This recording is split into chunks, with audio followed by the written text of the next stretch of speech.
السلام علیکم ورحمۃ اللہ وبرکاتہ دوستوں، امید کرتا ہوں آپ خیریت سے ہوں گے۔ میں ہوں محمد مقصود قاسمی اور آپ دیکھ رہے ہیں باغ مدینہ یوٹیوب چینل۔ گجرات کے بھروچ میں دو مسلم علماء اکرام کو شرعی طور پر قربانی کے جانوروں کی فہرست میں گائے کو شامل کرنے کے الزام میں گرفتار کیا گیا ہے۔ مسلم علماء اکرام پر قربانی کے جانوروں کی فہرست میں گائے کو شامل کر کے دو فرقوں میں دشمنی کو فروغ دینے کا بھی الزام عائد کیا گیا ہے۔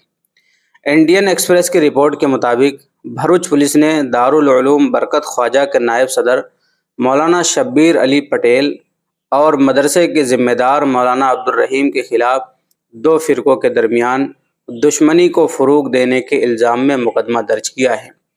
انہوں نے سوشل میڈیا پوسٹ میں قربانی کرنے کا شرعی طریقہ بتاتے ہوئے جانوروں کی فہرست میں اونٹ، بکرا، بھینس کے علاوہ گائے کو بھی شامل کیا تھا۔ انہوں نے صرف فہرست میں ان جانوروں کے نام بتائے تھے جن کی قربانی دی جا سکتی ہے، لیکن انہوں نے گائے کی قربانی کے لیے نہ ہی زور دیا تھا اور نہ ہی ترغیب دی تھی۔ پوسٹ میں صرف اور صرف قربانی کے لیے کون سے جانور جائز ہیں اس کا ذکر کیا گیا تھا۔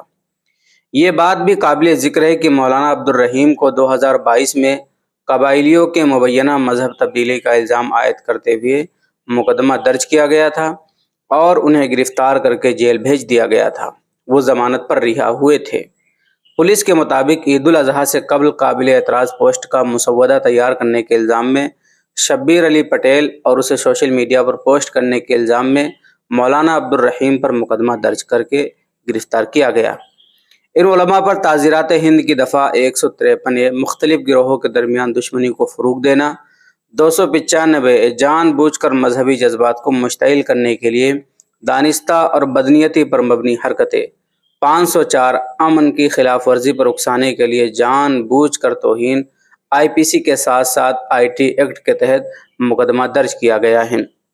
تو دوستو، یہ تھی خبر جو افسوسناک ہے، گجرات کے بھروچ سے آ رہی تھی کہ دو مسلم علماء کرام کو صرف اور صرف لسٹ میں گائے کا نام شامل کرنے کی وجہ سے گرفتار کیا گیا ہے۔ اب آپ حضرات کا اس خبر کے متعلق کیا کہنا ہے نیچے کمنٹ کیجئے گا۔ پہلی بار چینل پر آئیں سبسکرائب بھی کر سکتے ہیں۔ چلیے دوستو، پھر ملتے ہیں انشاءاللہ جلدی کسی نئے ویڈیو میں۔ السلام علیکم ورحمۃ اللہ وبرکاتہ۔